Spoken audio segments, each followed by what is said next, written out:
I'm Soraya. And this is the story of how my husband thought he could outsmart me. It started with whispers in the dark, bank transactions I never made, and a name, Elia Moreau, that I had never heard before. Declan, my husband, wasn't just planning to leave me. He was planning to take everything, but he underestimated me. He thought I would crumble. Instead, I moved first. I protected what was mine, and 1 week later, his entire plan backfired. But what's worse wasn't just the betrayal. It was how long he had been planning it, how many lies he had told, and the lengths he was willing to go to destroy me. I woke up to an empty bed. The cold sheets beside me told me Declan had been gone for a while. At first, I thought maybe he had gone to the bathroom or grabbed a glass of water. But as I sat up, rubbing the sleep from my eyes, I caught the faint sound of his voice. Low, hushed, careful. The hallway light was off, but a sliver of moonlight streamed through the window, casting shadows across the floor. My stomach twisted as I followed the sound. Just a little longer. She doesn't suspect anything yet. I stopped mid-step, my breath hitched. Declan's voice was smooth, reassuring, like he was calming someone down. My heart pounded against my ribs. Who the hell was he talking to?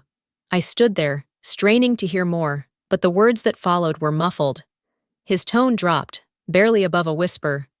My fingers curled into fists. This wasn't some late-night work call. Declan never whispered on work calls. Hell, he never even cared if I overheard his conversations before. My mind raced through possibilities, each one worse than the last. After a few seconds, I heard his footsteps approaching. I barely had time to dart back to the bedroom before he rounded the corner. My pulse hammered as I slid under the covers, feigning sleep. A moment later, I felt the bed dip. His weight shifted beside me, but I kept my breathing steady. A few minutes passed, and then he exhaled slowly, relaxed, like nothing had happened. I turned over, blinking up at him. "Where were you?" My voice came out soft, groggy, like I had just woken up. "Bathroom," he muttered without hesitation. "A lie? And the phone call?" Declan barely flinched. "Just a client. Had to smooth out some details for a case." I stared at him, watching for any sign of hesitation. He met my gaze, unreadable as always. Maybe I was overthinking. Maybe it really was work. But that whisper, that sentence, she doesn't suspect anything yet. I swallowed the lump in my throat and forced myself to roll over. My mind was screaming at me, but I ignored it. Not tonight. Not yet. The next morning, I woke up before Declan. He was still fast asleep, his arm draped across the pillow, where my head should have been. I slipped out of bed, grabbed my phone, and padded barefoot to the kitchen. I didn't usually check our bank accounts. Declan handled most of the finances, and I had never given it much thought. But something felt off. I scrolled through the transactions. My stomach tightened. $500, $1,200, $750, $2,000, a dozen withdrawals over the past 3 months, all relatively small but frequent enough to raise a red flag. Declan and I shared expenses, mortgage, utilities, groceries, but we also had separate accounts for personal spending. These transactions weren't for bills, weren't for investments, and definitely weren't for anything we had discussed. I took a shaky breath, my hands tightening around my phone. Behind me, I heard footsteps. I quickly locked my screen and turned to see Declan leaning against the doorway, rubbing his neck. "Morning," he mumbled, voice thick with sleep. "What's for breakfast?" I set my phone down. "I was about to ask you the same thing." He smirked, stepping forward to pour himself coffee. "Guess it's your turn then." I watched him take a sip, his free hand resting on the counter. "I checked our bank account this morning." Declan froze for half a second. Just long enough. His grip tightened around the mug before he forced a chuckle. "And?" "There are a lot of small withdrawals." I crossed my arms. "Things I don't recognize." He barely hesitated. "Just small investments. A few business opportunities. Business opportunities? Declan nodded, setting his cup down. Nothing to worry about. Short-term gains, that's all. He was lying. I knew it. I just didn't know why. The rest of the day, I tried to shake the unease. But Declan wasn't helping. He was glued to his phone, taking calls in the other room. His screen was always face down when he set it on the table. And every time I looked at him, I felt like there was a wall between us, one that hadn't been there before. That night, as I lay in bed, staring at the ceiling, my mind wouldn't quiet down. Declan had always been confident, smooth, a man who knew how to talk his way out of anything. But I had been with him long enough to know when something was off. And something was definitely off. I turned to face him. He was already asleep, his breathing steady, his face calm, like a man with nothing to hide. I wasn't convinced. A voice in my head whispered the words I had been trying to push away all day. Am I being paranoid? Or is something really wrong? The doubt refused to fade, even as the morning light filtered through my window. I had spent the entire night tossing and turning, unable to shake the feeling that something was terribly wrong.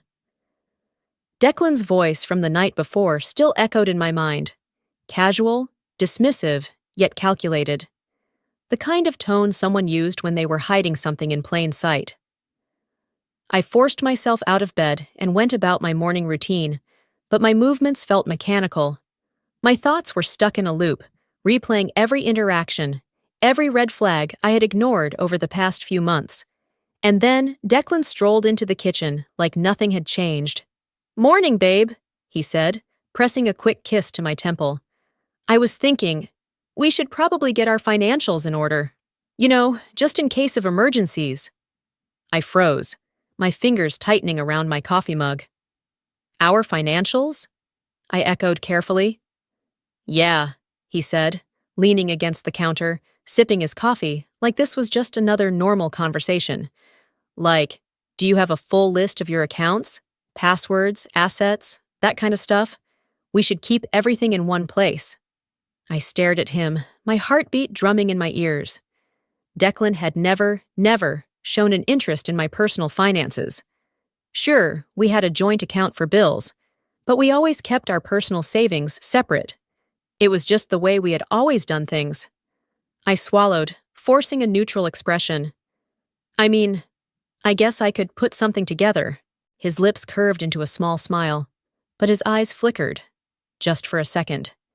He nodded like it was no big deal, before changing the subject entirely. But my mind was already racing. This wasn't about us. This wasn't about just in case of emergencies. Declan was preparing for something, and whatever it was, he didn't want me to see it coming. That evening, Declan was uncharacteristically relaxed. He laughed at the TV, scrolled through his phone like nothing was wrong, and even suggested ordering takeout. He was playing the role of a doting husband perfectly. And that's what made my skin crawl. Something had shifted in him, the way he walked, the way he spoke. It was all too easy, too well rehearsed. Then it happened. Declan got up to take a shower, leaving his phone on the coffee table. He never left his phone unattended. Ever. I stared at it, my pulse quickening. The screen was face down, just like it had been for weeks. But then, as if the universe was throwing me a lifeline, a notification lit up the screen. A text message from a name I didn't recognize. Ilya Moreau. I didn't have time to think. I reached for the phone, my hands shaking as I tilted the screen just enough to read the message preview. Just make sure she stays in the dark. Almost there. My breath hitched. My chest tightened so fast it hurt. The room suddenly felt smaller, like the walls were closing in on me. Who the hell was Ilya Moreau? And what did they mean by almost there? My fingers hovered over the screen for half a second, just long enough for the wildest thoughts to flash through my mind. Was this another woman? Was Declan planning to leave me? Was he hiding money? I heard the water shut off. Panic shot through me as I placed the phone back exactly where it had been and sank into the couch, gripping my knees to keep my hands from shaking. A minute later, Declan strolled back into the room, towel drying his hair. I forced myself to look at him. He was so calm, so at ease, completely unaware that I had just seen something I wasn't supposed to. "Did you decide on dinner?" he asked, ruffling his hair. I swallowed hard. "Not yet." He grabbed his phone without a second glance, unlocking it effortlessly. No hesitation, like there wasn't a damn thing to worry about. But I knew better now. I spent the rest of the night trying to rationalize what I had seen. Maybe it wasn't what I thought. Maybe Ilya was a colleague, a business partner. Maybe keeping me in the dark was about something completely different, something innocent. But deep down, I knew better. The pieces were clicking together, one by one. The secrecy, the money disappearing, the call in the middle of the night, the way he was suddenly so interested in my finances. I should have confronted him right then and there. But if I was right, if Declan was really hiding something this big, then I needed proof. Real proof. So instead, I kept my mouth shut. I let him kiss me goodnight, let him slip under the covers like nothing was wrong. And then I lay there, gripping my phone, whispering into the dark, "Who the hell is Ilya Moreau?" The next morning, the question still haunted me, gnawing at my every thought. I moved through my morning routine like a ghost, going through the motions, but my mind was locked onto one thing: Ilya Moreau. The name lingered in my brain like an unsolved puzzle, a piece that didn't fit but refused to be ignored. Declan sat across from me at breakfast, scrolling through his phone, perfectly at ease. I wondered if he had any idea I had seen that message. If he did, he was a damn good actor. But then, as if sensing my suspicion, he looked up and smiled. "Hey babe, can you sign something real quick?" I nearly choked on my coffee. "Sign what?" I asked, keeping my voice light. "Just some financial updates for tax purposes," he said, sliding a document across the table. His tone was casual, but his fingers drummed against the table in an uneven rhythm. A tell. I picked up the papers, my stomach tightening as I skimmed through the first page. Legal jargon filled the document, but one thing became painfully clear. This wasn't about taxes. I flipped to the last page. Property transfer agreement. My pulse pounded in my ears. My assets, my savings, even the condo. Everything would be moved into his name. I forced myself to look up. Declan was watching me, a careful smile plastered on his face. "Declan," I said, my voice too controlled. "What is this?" His smile didn't falter. "It's just a precaution, babe. A legal convenience. Nothing changes between us." I stared at him, my grip tightening around the paper. "Nothing changes? You're asking me to sign over everything to you." "Not everything," he said smoothly, as if that made it better. "Just consolidating things for protection. You know, in case something happens." My hands trembled slightly. Not from fear, from rage. This wasn't paranoia anymore. This wasn't me reading into things. This was planned. And he had the audacity to sit across from me and act like it was nothing. I placed the document back on the table, slow and deliberate. Then I met his gaze. "I'm not signing this." His smile twitched. His jaw clenched for a fraction of a second, before he let out a short laugh.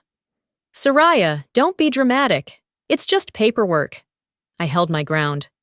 "Then why are you so eager for me to sign without reading it?" His expression hardened. "You really don't want to do this, Soraya." He leaned in slightly, his voice low and controlled. But there was something underneath it, a warning, a threat. I met his gaze, unflinching. "Is that a threat?" Declan didn't answer right away. Instead, he leaned back in his chair, arms crossed, his expression morphing into something dangerously unreadable. The smirk he had worn moments ago faded, replaced with an unsettling calm. "I just think you're making this harder than it needs to be," he said, his voice too smooth, too measured. I swallowed my anger, keeping my expression neutral. He still thought he was in control, that I was just another move on his carefully planned out chessboard. I let the silence stretch, watching him. The way his fingers tapped idly against the table. the slight twitch in his jaw when I didn't respond. He was waiting for me to react, to get emotional, to panic, to break. I wouldn't give him the satisfaction. So I smiled, just enough to make him shift uncomfortably. "You know what, Declan?" I said lightly, standing up and gathering the papers. "You're right, I do need to think about this." His eyes narrowed slightly. He wasn't expecting that. But I had already turned away, walking to the kitchen and placing the documents neatly on the counter. I wasn't going to argue. Not now, not yet. Because now, I was the one in control. That night, Declan acted like nothing had happened.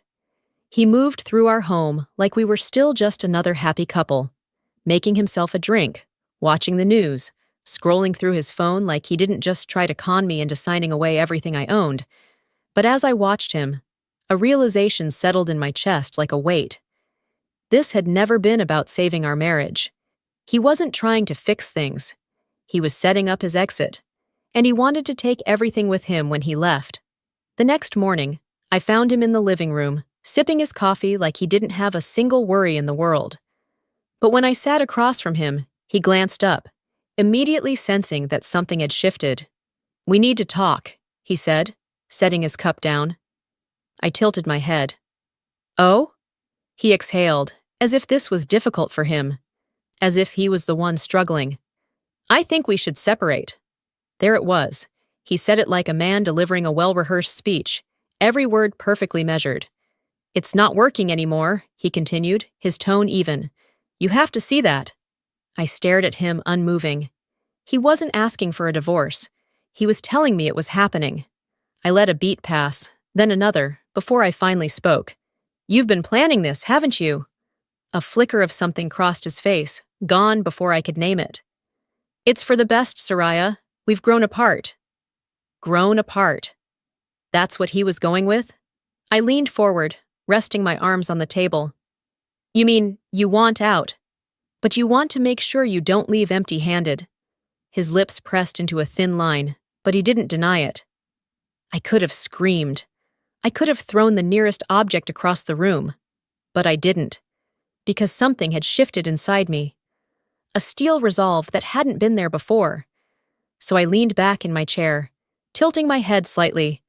Then, as calmly as I could, I said the words that would change everything. I already moved my assets. Declan's entire posture stiffened.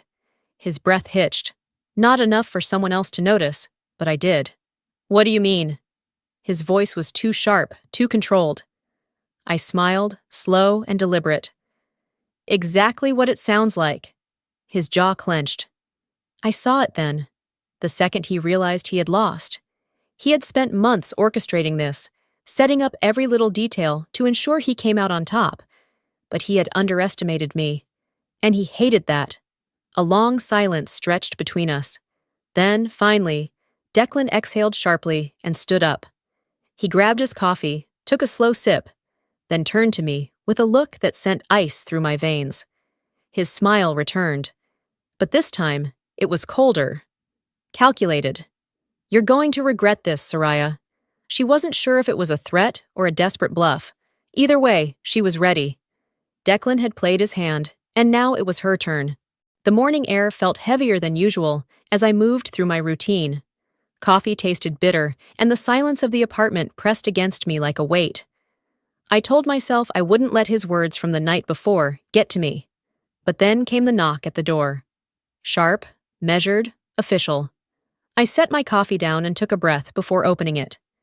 A man in a navy blazer stood on the other side, holding a thick envelope. "Soraya Keller? Yes." He extended the envelope, expression blank. "You've been served." My fingers tightened around the documents as I watched him walk away. The weight of the envelope felt heavier than it should have been. I didn't have to open it to know what it was. Still, I forced myself to sit at the kitchen table, exhaling sharply before sliding my nail under the flap and pulling out the papers. Petition for dissolution of marriage. I skimmed down the page, eyes landing on the financial demands. Declan wasn't just leaving. He wanted half of everything, the condo, the car, 50% of our shared assets, And, because he had the audacity, spousal support. I let out a bitter laugh, shaking my head. Of course, he thought he could take everything. He had been planning this for months, probably longer. The man I married was cold. But this was calculated. The smell of polished wood and freshly printed documents filled the air as I sat across from my attorney. She flipped through the papers, barely suppressing a smirk as she reached the financial breakdown. "Well," she said, tapping her nails against the desk, "he's got nothing." I raised a brow. "Just like that?" She glanced up, amused. "Just like that. You moved everything into a trust before he filed. That means legally he has no access. He can fight for spousal support, but considering your income history compared to his, it's not happening." I let out a slow breath, my shoulders finally releasing the tension I had been holding onto since that knock on my door. For the first time in weeks, I felt truly in control. Declan had spent all this time thinking he was the one orchestrating the game. He had underestimated me. That evening, I had just finished pouring myself a glass of wine when the front door slammed open. I didn't even flinch. Declan stood there, fury rolling off him in waves. His tie was loosened, and his jaw was clenched so tight, I swore I heard his teeth grind. "You think you're so smart, don't you?" His voice was sharp, venomous. I took a slow sip of my wine, savoring the way his anger twisted around him like a storm. "I think I'm finally protecting myself." His hands curled into fists at his sides. "You planned this." I set my glass down, tilting my head. "So did you." Silence stretched between us, thick with unspoken accusations. Then, finally, he exhaled sharply, his eyes darkening as he muttered, "This isn't over." I exhaled slowly. I had won the first battle, but the war had just begun. For the first time in weeks, I felt a small sense of relief, knowing that Declan had lost his financial grip on me. But I should have known better than to think he would walk away quietly. The first sign of trouble came at work. It started with looks. Not the usual passing glances, but lingering stares. Whispers that cut off the second I entered the room. By mid-morning, my assistant, Rachel, hesitated before stepping into my office. "Hey, I think you should know something." I glanced up from my laptop, already exhausted. "What is it?" She shifted uncomfortably. "There's a rumor going around. I wasn't going to say anything, but—" She trailed off, wringing her hands. "Just tell me." Rachel hesitated, then sighed. "People are saying you took money from your joint accounts, that you were—" She swallowed hard, "laundering funds." I stared at her. The words landed like a slap. "What?" "I don't believe it," she added quickly. "But Declan, he's been talking to people, lawyers, mutual friends. The story's spreading." My stomach twisted, fury rising in my chest like wildfire. Declan wasn't just trying to take my money. He was trying to ruin me. By the time I got to my lawyer's office, I was barely holding it together. "This needs to stop. Now!" I slammed the stack of printed screenshots onto the desk, my hands shaking with rage. My lawyer, Patricia, glanced at them and let out a dry chuckle. "Well, he's certainly desperate." "He's slandering me." "Yes, but we can use that." She leaned back in her chair, tapping her pen against her desk. "If he's running around making false claims, he's opening himself up to defamation charges. We send a cease and desist first. If he ignores it, we escalate." I clenched my jaw. "I don't want this to drag out in court. I just want him to stop." Patricia sighed. "He's trying to bait you, Soraya. He wants you to react emotionally." She's right. I turned to see Beatrice, standing by the door with a knowing look. "You can't let him dictate your next move," she said, stepping forward. "You react too fast, and he wins." I swallowed my anger, nodding stiffly. But inside, I was seething. Declan wanted a fight. He was about to get one. I found him at La Rue, one of the city's most exclusive restaurants, laughing over drinks with two colleagues. The sight of him sitting there, completely unfazed, like he hadn't spent the past few days dragging my name through the mud, made my blood boil. I didn't cause a scene. I didn't scream. I didn't need to. I simply walked up to the table, leaned down, and whispered, "You have no idea what you've just started." Declan's smirk faltered for a split second before he masked it with an easy grin. He wiped his mouth with a napkin, eyes gleaming with challenge. "Let's see what you've got, then." I had given him one last warning. Now I was done playing fair.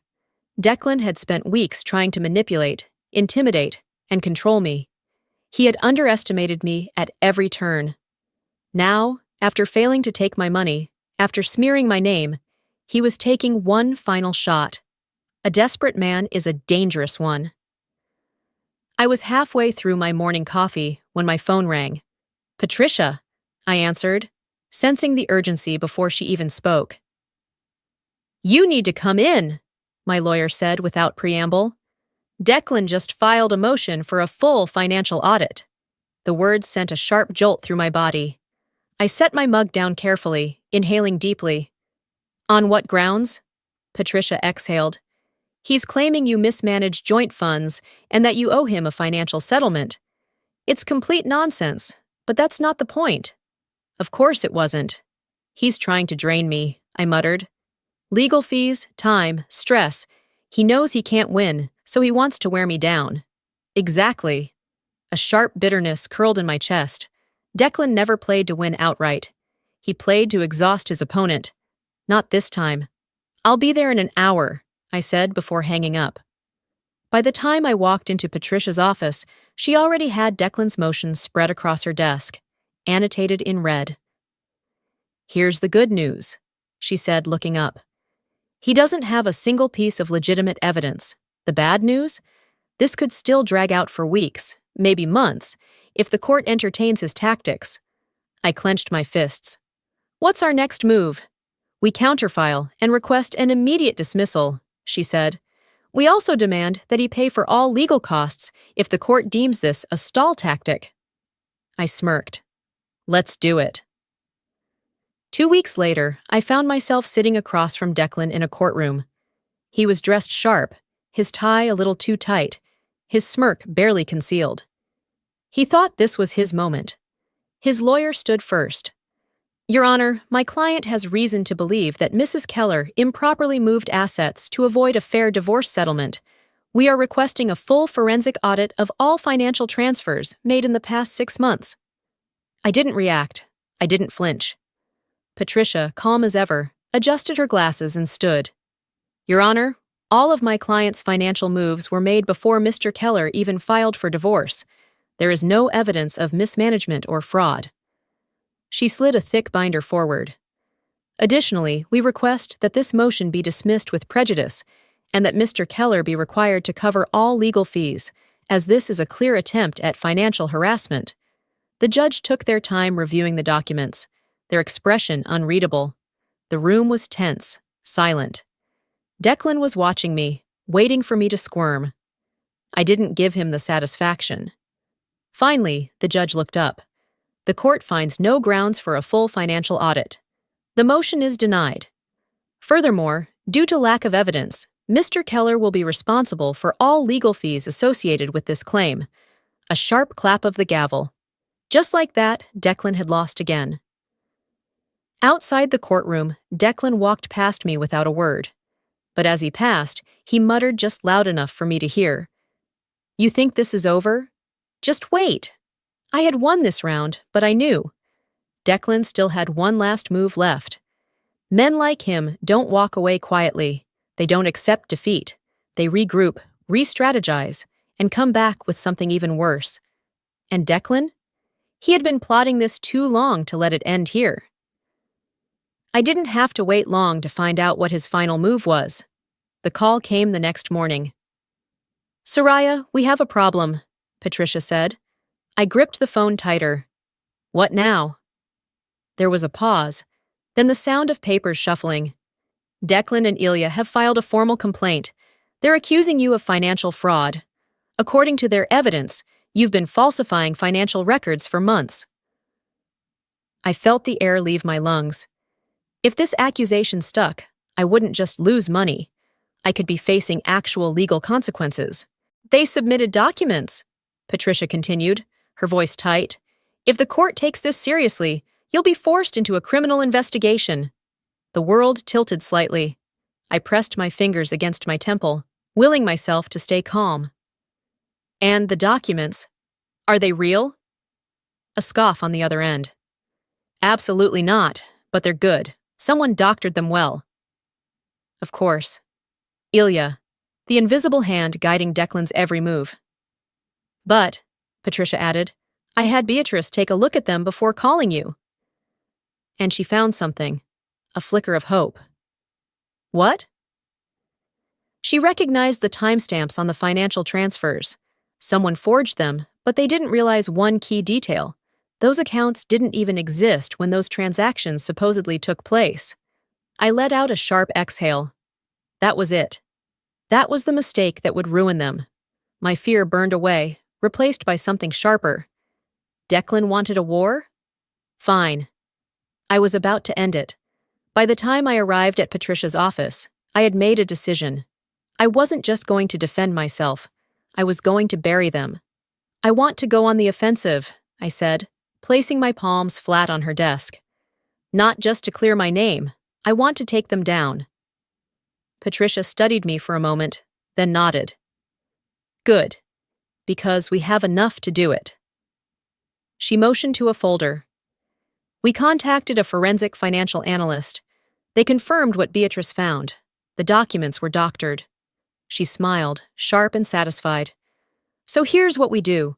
We file a motion proving the documents are fraudulent. Then, we sue Declan and Ilya for defamation and falsifying legal evidence. I nodded. And I want full damages. Patricia leaned back, clearly pleased. I thought you might say that. 2 weeks later, I faced Declan in court for what would be the last time. I watched him closely as Patricia laid out our case.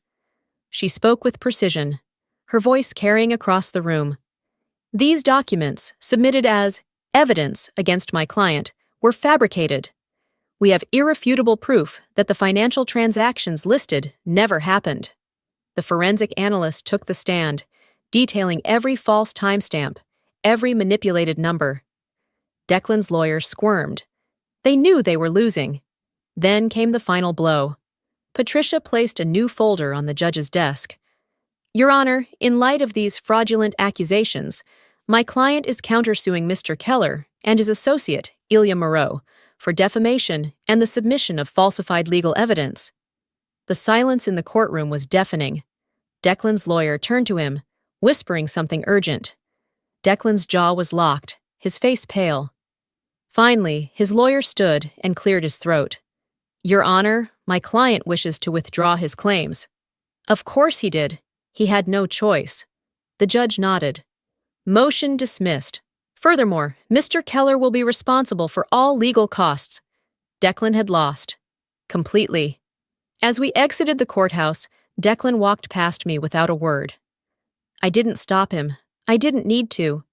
I let him take a few steps before I whispered, just loud enough for him to hear. We're done here. For the first time in months, I felt something I had almost forgotten. Peace. No more court hearings, no more threats. No more waking up in the middle of the night, dreading what Declan would do next. I had won. It didn't feel like some grand victory, not in the way I had imagined. There were no fireworks, no dramatic final words. Just silence, the kind that comes after a storm when the sky is still heavy, but the thunder is gone. And for the first time, that silence didn't scare me.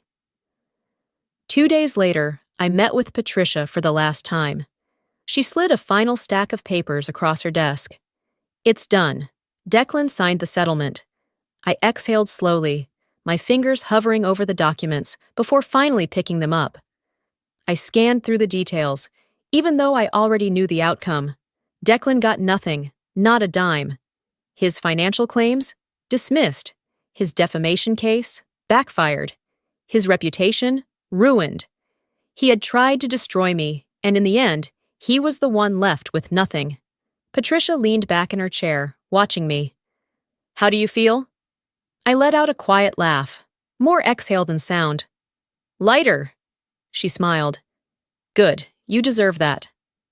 I nodded, slipping the documents into my bag. This was it, the final step. I stood, extending my hand. Thank you, Patricia, for everything. She shook it firmly. Go enjoy your life, Soraya. You've earned it. And for the first time in a long time, I believed her. That evening, Beatrice and my mother insisted on a victory dinner. Margot greeted me with a warm hug as I stepped into her home, her eyes full of relief. It's over, she whispered. Yes, I murmured. It is. Beatrice poured champagne, raising her glass with a mischievous grin. To freedom! And to never letting a man think he can outsmart you again. I clinked my glass against hers, laughing. I'll drink to that. We ate, we talked, we reminisced. And for the first time in months, I wasn't constantly looking over my shoulder. I wasn't waiting for the next hit. The war was over. Later that night, I stood on my balcony, gazing at the Chicago skyline. The city lights shimmered, stretching infinitely into the horizon. Everything felt different. I was no longer the woman who had ignored the warning signs. No longer the woman who had believed in the illusion of safety, of permanence. I had lost things, trust, time, the version of love I thought I had. But I had gained more, strength, clarity, control. My phone vibrated on the table beside me. I glanced at the screen. Unknown number. I didn't hesitate, blocked. I turned back to my laptop, opening a blank document. A new chapter, a new story, my story. As I closed my laptop, I whispered, "This is my story now." Before we wrap up, let me leave you with something to think about. Life has a way of testing us in the moments we least expect. Sometimes the people we trust the most are the ones who betray us the deepest. But here's what I've learned. Strength isn't about avoiding betrayal, it's about how you rise after it. When I stood at the edge of my marriage, I could have let it break me. I could have let fear and doubt consume me. But instead, I chose to fight. Not just for my finances, but for my dignity, my freedom, and my future. And if there's one thing I hope you take from this story, it's this. You are stronger than you think. If you've ever been blindsided by betrayal, if you've ever felt like the rug was pulled from under you, know this. You are not alone. Life may throw its worst at you, but it's in those moments that you discover who you truly are. And sometimes, walking away from what no longer serves you is the greatest victory of all. Now, I want to hear from you. Have you ever faced a situation where you had to fight for yourself, even when the odds were against you? Share your thoughts in the comments. I read every single one of them. And if this story resonated with you, drop a 1 in the comments or tell me where you're watching from. And of course, if you want to hear more stories like this, make sure to subscribe to the channel and hit that notification bell.